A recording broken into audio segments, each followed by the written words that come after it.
Hello and welcome back to another video. Today going to be discussing some thoughts and asking some questions about the characters that we could possibly see in the upcoming Test Drive Unlimited Solar Crown game. So obviously nothing confirmed, this is just a sort of discussion around the topic and asking some questions as to who some of the characters in the game could be. So feel free to put some of your responses in the comments or some of your ideas and let me know what you think. But yeah, basically I did a video on the head-to-head trailer quite recently and had a great response from you guys watching.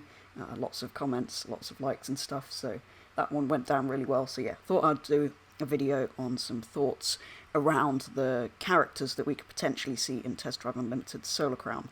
So obviously the game's called Solar Crown, which is the name of the championship in Test Drive Unlimited 2, so it would be odd if we didn't have any of the characters from that brought forward, I think. It would make sense if it kind of followed on from that as Series 2 of the Solar Crown Championship. So yeah, will we see some familiar characters return? I really hope so. I think it'd be an odd decision if they didn't, but that's kind of the overall topic of this. Obviously there's been some theories recently since the head-to-head trailer about the hands, the gloved hands being Andrew Sullivan and the woman's hands in the trailer belonging to Tess Wintery. But yeah, I'm not going to go too much into that. Those theories are around there on some other channels. So yeah, let's not go into those. That's already been put out there. Going to focus more on other thoughts of what and who could be included in the game and how they could fit in. So we'll start with the player, yourself, your own character. Are we returning as the same character as the champion who won the first Solar Crown in Test Drive Unlimited 2, or are we starting anew trying to beat last time's winner, who was of course who we played as before? So are we playing as the same character, or are we starting again? I kind of hope we start again, because if we look back at games like Forza Horizon, for example, we started out in the first one, working up from nothing to the top, then in the second one we were in charge, and the third one we were in charge, and it's kind of like, I don't know, where do you go after that? So I feel like starting anew would make more sense. But yeah, it will be interesting to see how they go about that. So, before we go into the other characters, I'd like to put up on screen this image that James helpfully made for me, splitting them into the different groups, the different categories of characters that we had in the previous game. So that will be up on screen here. But we will start with the Wintery Family. So, the first question is, will Tess return to this game? Obviously, the face of the Solar Crown Championship in the second game, in Unlimited 2, I mean. So, will she welcome us back to Series 2 of the Solar Crown? I mean, it would be kind of an odd character to remove from the game if you're going to take some of them out, the main face of the championship. So, I'd imagine she would come back. Although, with all of these characters, I kind of hope they sort out the what they're saying. It was a bit, I don't know. It was just a bit funny in the second game, so maybe they'll be a little bit less amusing. But anyway, yeah, it'd be kind of odd if she didn't return, so I think that is quite likely. And obviously Stuart Wintery was in TDU2 as well, her father. Will he return, and could he potentially be inviting one of his wealthy friends along to race? But yeah, those were the two that were obviously in the second game. But could we potentially see different members of the family instead? Maybe a brother could be introduced in the series to race alongside Tess. Or what about her mother? She was never mentioned in the second game in TDU2. So maybe she's a famous racing driver or something who couldn't compete due to other racing commitments last time. Or maybe not. Maybe she just doesn't race, so that's why she was never mentioned in the second one.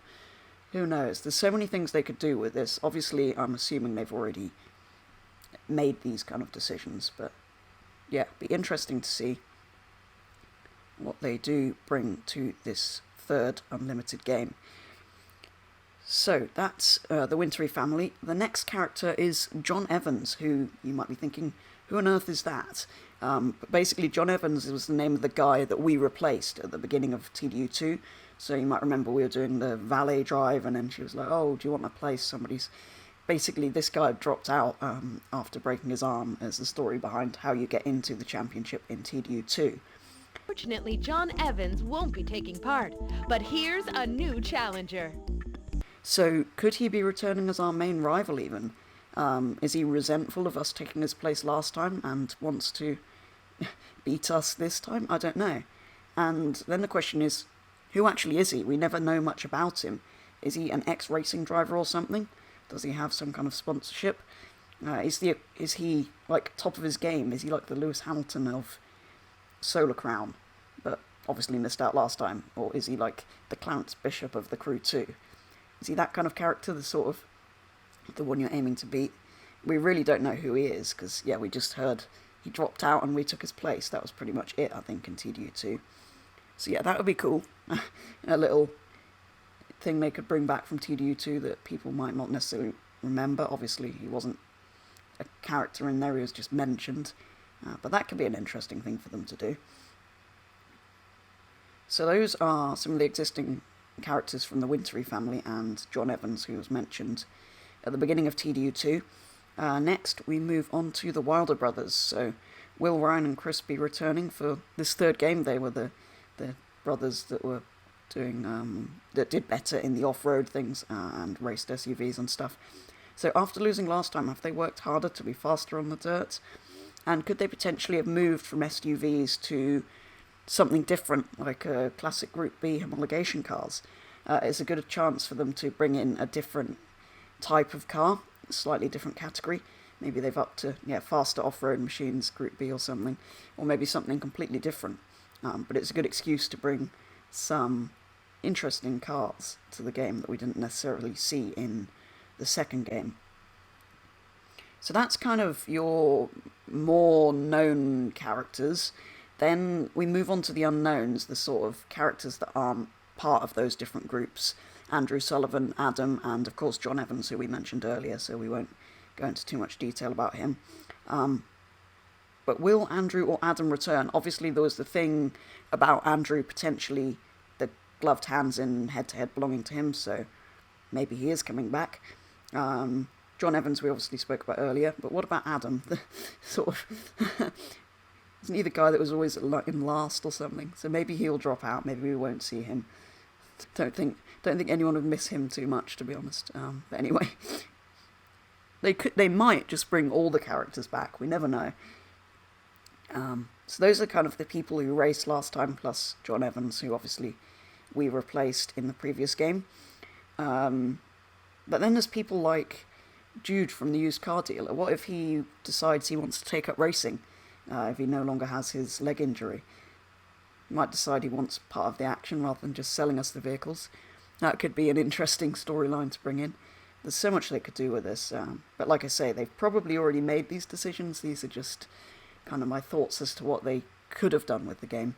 But yeah, it will be interesting to see what they do when we do hear more about it. So those are the unknowns as well. And then we have the sort of other characters, the outsiders who weren't necessarily in the championship. People like the driving school instructors, Todd Bishop, Marco Lazzini and Jane O'Mahan, obviously from the racing school, the classic, and the off-road school. So are we going to have the same characters giving us licenses for the championships? Maybe. I mean, they might as well bring them back if there's going to be a license system. That would make the most sense. And could they potentially bring in another one for a motorbike license if bikes are indeed making a return to the game properly, not just as a DLC like they did in 2? If bikes came in properly like they were in TDU1, or some versions of TDU1, could we potentially see another driving school for licenses for those?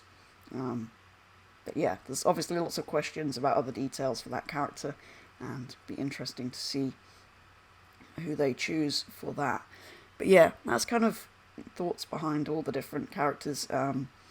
Would we see Dr. Riviera, the surgeon, or even Mikey from the photo studio? Will those elements all be in there as well?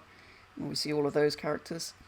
I think that's everybody who is sort of named in the game. Obviously, we had the clothes stores and hairdressers and people like that who weren't named. But yeah, Could be interesting to see who they do and don't bring back. But like I say, I think it would be odd if they just removed all of the characters.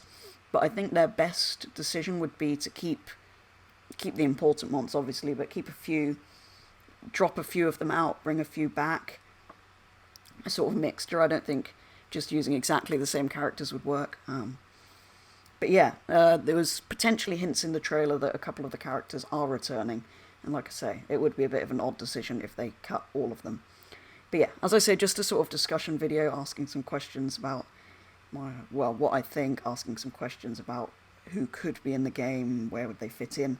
So yeah, do let me know your thoughts. Do you have any thoughts as to how those questions could be answered? What do you think they should do with the game? Or any questions about characters yourself, do let me know. But yeah, as I say at the end of every one of these Test Drive Unlimited videos, I am very much looking forward to the game, and obviously we hear more information. Not too long, they said that at the end of the head-to-head trailer. But yeah, I do look forward to it, and I think a lot of you guys do. It's been a long time since TDU2 came out. But yeah, that is going to be all for today's video, giving my thoughts and discussing some of the characters from TDU2 who could be brought forward to Solar Crown. But yeah, that is all for today's video, so thank you very much for watching, and I'll be back with the next video very soon.